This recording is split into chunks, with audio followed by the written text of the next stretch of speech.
আজ ছিল একটা বিয়েবাড়ির নেমন্তন্ন, তো সেখানেই যাব বলে রেডি হচ্ছি হালকা ফুলকা একটু মেকআপ করে।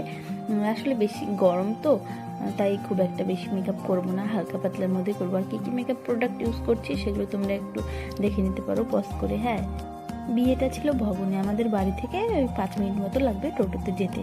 তো আমি আগে রেডি হয়ে নিচ্ছি, আর সবাই পরে রেডি হবে। মাম্মাকে একটু পরে রেডি করাবো, কারণ এত তাড়াতাড়ি রেডি করলে ও আবার জামা কাপড় নষ্ট করে দেবে।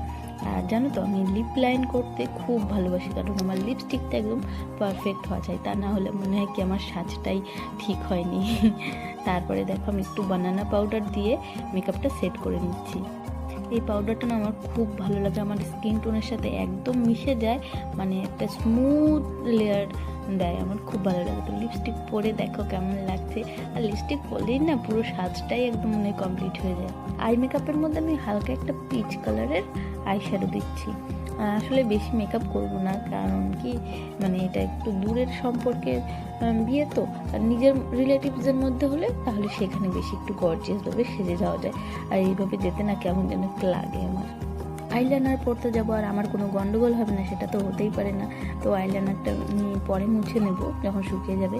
তারপরে দেখো শাড়ি পরে নিয়েছি। আর ঝুমকাটা কেমন লাগছে দেখো, রিসেন্টলি একটা মেলা থেকে নিয়েছিলাম, 30 টাকা নিয়েছিল। আমার সাজটা কেমন হয়েছে আজকে বলো? চুলটা ওই পেছন থেকে ছাড়াই রেখেছি। আর একটা জিনিস জানো, আজকে আমি আমার শাশুড়ি মায়ের শাড়ি পরেছি, আমার শাশুড়ি মা আমার শাড়ি পরেছে। আর দেখো আমরা চলে এসেছি বিয়ে বাড়ি। আর তেমন কাউকে আমি এখানে চিনি না, তো একাই বসেছিলাম আমি আর মামামের সাথে। দেখো একটু মজা করছি অন্ধকারের মধ্যে।